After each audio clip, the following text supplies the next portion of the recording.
Alors, premier point très important à retenir, c'est l'introduction dans le Code du travail d'un article relatif au préambule des accords collectifs. C'est un point qui peut paraître anodin, mais qui en fait a son importance surtout pour nos juristes, puisqu'il peut servir de guide d'interprétation de la norme qui conclut au niveau de l'entreprise, d'interprétation en cas d'absence de clarté. Plutôt que de laisser au juge la faculté d'interpréter avec son fort intérieur ce qui est conclu, ce qui a été négocié par les partenaires sociaux, les partenaires sociaux eux-mêmes vont mettre en place dans ce préambule un guide d'interprétation, vont expliquer le contexte dans lequel la négociation intervient et quelles ont été, le cas échéant, les concessions faites les unes par rapport aux autres.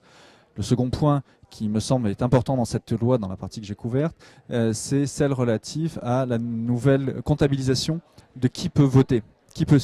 signer les accords d'entreprise, puisqu'au moment du comptage des élections professionnelles, il faudra faire attention à procéder à deux types de dépouillements différents. Le premier qui permettra de déterminer quels sont les syndicats représentatifs au niveau de l'entreprise, c'est-à-dire ceux qui ont atteint plus de 10% du suffrage exprimé. Et puis, dans un second temps, déterminer qui sont les syndicats qui ont faculté de négocier, de signer un accord au niveau de l'entreprise, puisque là, la base de calcul n'est plus l'ensemble des suffrages exprimés, mais uniquement les suffrages exprimés en faveur des syndicats représentatifs. Donc faire très attention en tant que praticien, lorsqu'on aide nos clients à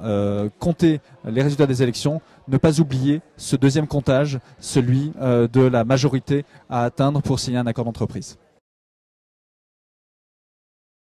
Alors, on attend des décrets d'application, notamment pour l'organisation du référendum, puisque c'est la nouveauté aussi de cette loi. La contrainte juridique de ce référendum, en cas donc d'accord non pas majoritaire, mais à plus de 30%, la faculté qu'ont les partenaires sociaux d'engager un référendum pour faire en sorte que cet accord, quoique non majoritaire, puisse être appliqué au niveau de l'entreprise. On attend un décret d'application sur les modalités d'organisation du protocole d'accord qui va organiser ce référendum.